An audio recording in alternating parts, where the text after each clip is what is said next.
Good morning. Thanks for joining me today.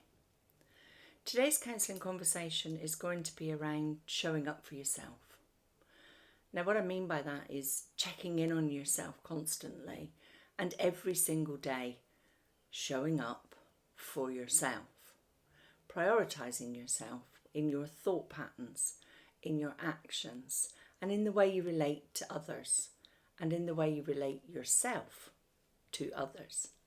So hopefully by turning up today, you're turning up for yourself, and you can see that this is a pattern that's helpful within our relationship with ourselves and within our relationship cycles with others. I was recently watching an Instagram reel by somebody that I follow, Lauren Bongiorno, and she talks about showing up for yourself in that as a diabetic, with your insulin, with your patterns, how you relate it to others. And it really got me thinking that actually, not just when you have a chronic illness, but through life in general, we often get into a pattern where we don't recognise that it's important to show up for us as much, if not more so, than how we show up for others. So often with friendships and in my counselling work, I come across the way that people justify the fact that they don't prioritise themselves, and they can justify it by saying, well, they're more important than I am. They have a lot going on. Their grief, I need to support them in that, without acknowledging our own grief. Or even sometimes in trauma work, there must be others who are worse than me. My trauma's not as bad as their trauma might be. Even to that extent, lessening our importance. But what we're actually doing is we're creating an imbalance of power, because we're saying, I've decided that you're more important than I am. So we're actually saying I know better, rather than we're all in this together, and equally we can say that some days things are more difficult for you, some days are more difficult for me. But justification, this constant kind of saying it's okay to put myself last, that's not helpful for others, in that, you don't have the choice to say, other than in a caregiving situation, obviously, but you don't have the choice to say, I am deciding where you are in the pecking order of things. And I am deciding where I should be in the pecking of order things too, for me and for you. And that's not a helpful way, particularly if we have others who are involved with us closely, because we're saying, unconsciously, we're saying, but your choices are wrong.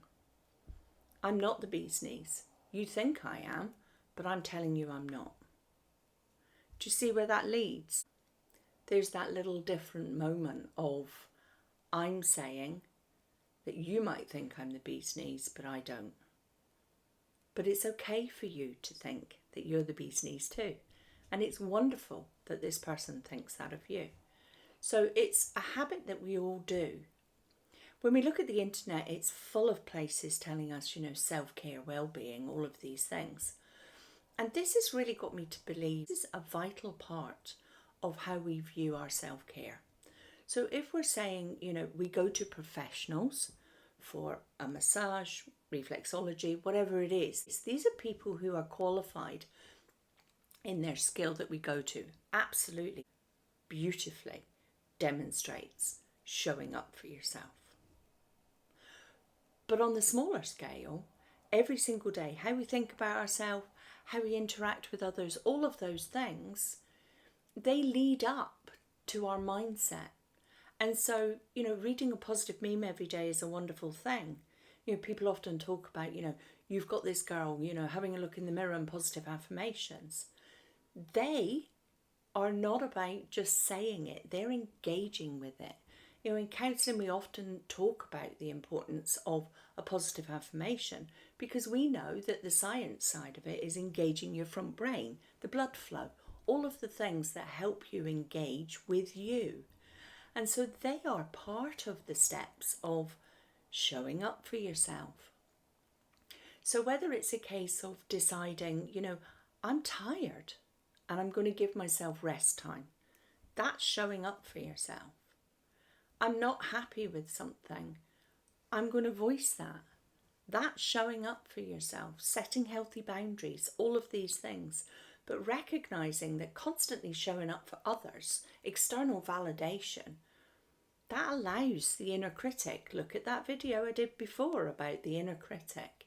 Once the inner critic gets involved, it becomes a given. So what we do is we constantly think of ourselves last in the line behind everybody else. And that shows everybody around us how we feel about our self-worth. But actually, if we can say we are equally valid within life and within choices, then that's a great starting point. We're not saying I'm better, I'm whatever, but we're just not justifying why we are in the last of the line. That's our position in life. Absolutely not. Self-love, self-worth, looking at all of the things that make us feel alive, and also showing up for yourself for joy. When was the last time, the inner child got out to play?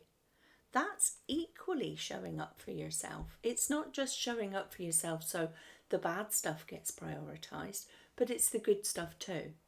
So check in. How do I feel? What's my body? What's my mind doing? How are my energy levels? All of those things. Check in with yourself and show up every day. So thanks to Lauren for setting this thought pattern off. Brilliant. It's really been pivotal to some self-learning over the last few weeks. So thank you for that. And please like and subscribe, follow on Instagram, Facebook, all the rest of it. And more importantly, show up for you and know that you're worth it. Thanks very much for your time. Bye-bye.